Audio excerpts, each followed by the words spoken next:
Mr. Dan Perry, we're talking day in, day out about more humanitarian measures Israel is taking in order to facilitate a safe passage of civilians from north to south, and also pauses in Jabalia, for example, and yet it does not translate into international credit, so to speak. Well, it hasn't been very much, has it? And also, I think Israel, for some reason, the leadership seems not fully aware of the degree to which the impression of a humanitarian catastrophe in Gaza and the numbers being put out by the Hamas health ministry, which we can assume are exaggerated, but we can't prove it, are an emergency. Because the colonel here says it'll take months, maybe. It's a race against the clock. Israel may not have months unless it changes that narrative. Let's take a listen to Saudi Crown Prince Mohammed bin Salman.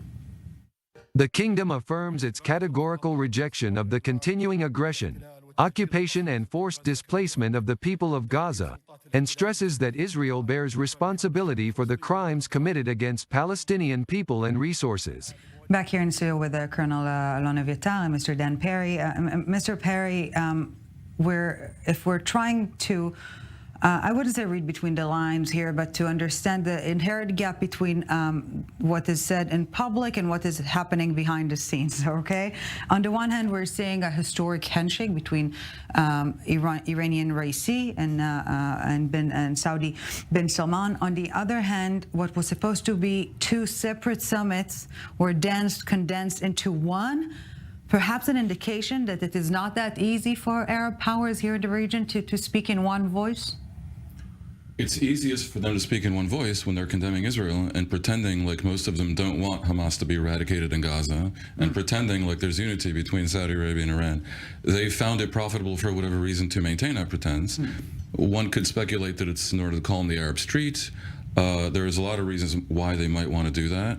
But I continue to believe that the moderate Sunni Arab states are not under some illusion that Israel decided to commit aggression against Gaza. Yeah. And they probably do understand very well that this is an operation whose ultimate goal, or at least whose short-term goal, removing Hamas from powers, one they agree with, and that one that is actually a necessary prerequisite for a better atmosphere in the region for their countries as well. What they choose to say in public is what they choose to say in public, and let's just say that there is a history of Arab leaders saying things in public that they don't necessarily believe. And yet, aren't you, I'm not sure that upset is the right term here, but we haven't seen Arab leaders making any effort essentially to make this distinction between Hamas and the Palestinians, something that could have perhaps assisted when we're looking at the ultimate goal here. I can't say I'm disappointed because that suggests expectations. Right, exactly. I would have preferred if, for example, President Sisi of Egypt, who has in previous years been very brave about taking an anti-terrorism stand that was not necessarily a consensus opinion among Egyptians. He stood for something. I mean, he was also not necessarily such a big Democrat, but he was brave in taking on Islamic State. Do something similar here and speak as you suggest. And say we understand that Hamas is one thing, the Palestinians are another. And indeed, support for Hamas is detrimental to the Palestinians. He's not doing it for his own reasons. The domestic scenes of each respective player obviously making taking a toll, if you will, on the international narrative. But before perhaps we discuss more about the Sunni moderate powers, let's take a listen to what Iranian Ibrahim Raisi had to say today and unpack it further. Muslim nations consider it a disgrace that while the blood of their brothers is being shed in Gaza, their governments keep providing fuel for the Israeli war machine for the sake of economic interest. If today's summit of leaders of Islamic countries fails to take the decisive measure to save the Palestinian people, nations will be more disappointed with governments and they will grow more impatient, and they might take action themselves. Mr. Perry, we will have to give them that. The Iranians are working, and they're working hard. There's not a day passing by without some high-profile meeting between an Iranian official, let it be the foreign minister or someone else, with a foreign leader, etc. And I would like to connect it to what we've heard from Hassan Nasrallah today of Hezbollah, talking specifically about the satisfaction from the pro-Palestinian protests taking over Western capitals. This is what the Iranians wanted. I think they're happy to sow discord around the West, to see Israel pilloried in public opinion. I think they're delighted at the fact that the youth in America and Europe seem to be turning against Israel. It's excellent from their point of view, no doubt about it. Yeah. But look, just as one might be disappointed that the Arab leaders are perhaps kowtowing a little bit to the Iranians who came to the same summit, and so maybe that's what the payment they received. We can be disappointed that they're not more brave and aren't speaking the truth more clearly, and they're not being more helpful in what is a common goal of removing Hamas from power. But on the other hand, the conference took no particular concrete step. There were calls for concrete steps, but there were no concrete steps. And if you are the Palestinians, if you're Hamas, you perhaps are even more disappointed. Before we perhaps look for more disappointed actors here, there was another major regional leader in attendance, Turkish President Recep Tayyip Erdogan, who's now addressing Israel's nuclear power. Let's take a listen. It's a shame that Western countries, which always talk about human rights and freedom, remain silent in the face of ongoing massacres in Palestine.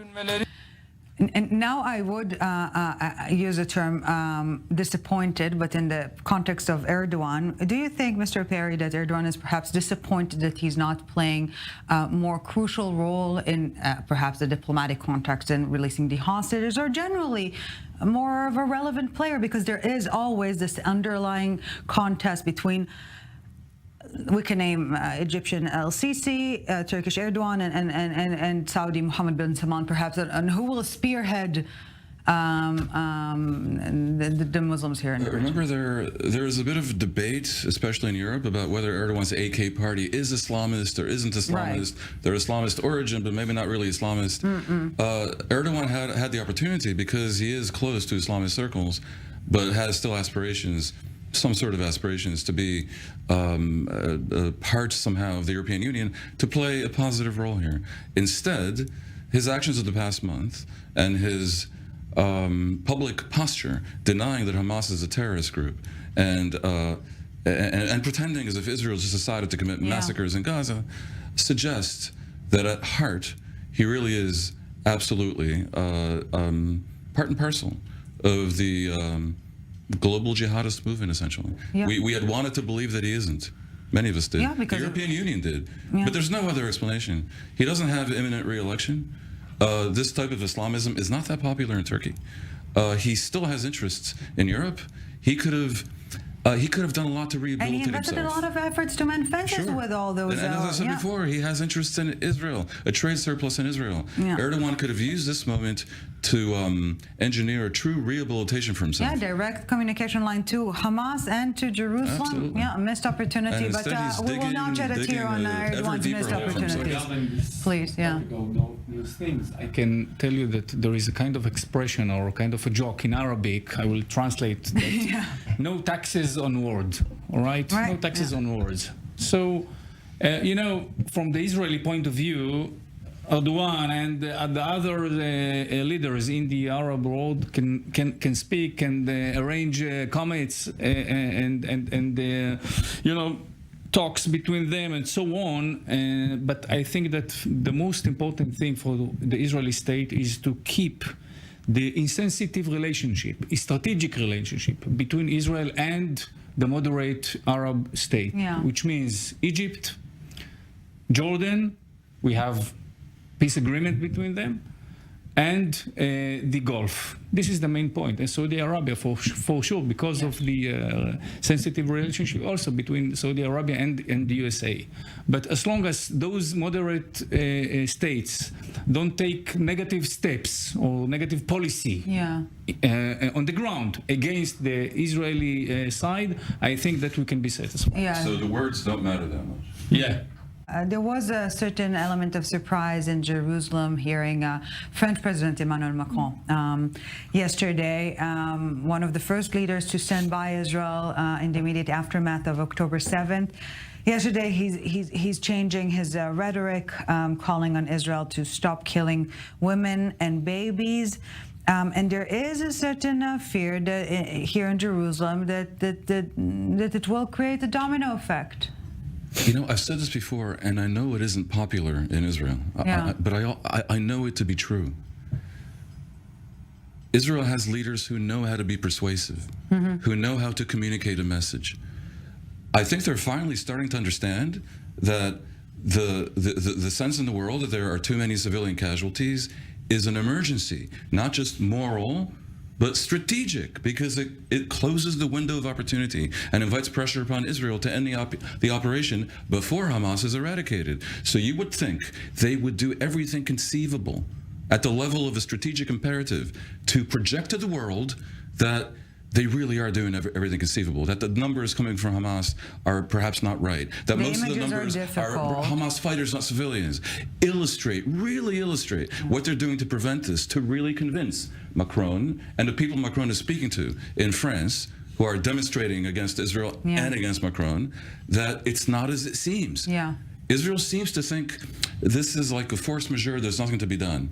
And that is truly a mistake. They should be working day and night to prevent these statements. And by the way, the IDF spokesman today seemed to finally get it, because he spoke in English for about 30 seconds and made some claims about Shifa Hospital. It needs to be at a much higher level and much more systematic. If Israel agrees, let's say, to a 3-day pause, is the price it pays in the operation 3 days, or is it 3 weeks? In other words, will Hamas use it to rearm, to regroup, to bring supplies into the tunnels? It's a good question. I cannot estimate, but I believe that the military wing, I mean the commanders, will have to organize themselves in a different way. Hamas today is not able to return back to be an entity in Gaza. Hamas has already decreased on its military, and I think its military capacities, because it's Hamas state already, Gaza. It's not something that we built in the past. And I believe that in this goal we will find mechanism to work on it under the release of their hostages. Maybe that the question at this point, or at least shortly, will be, is Hamas able to stage an effective insurrection?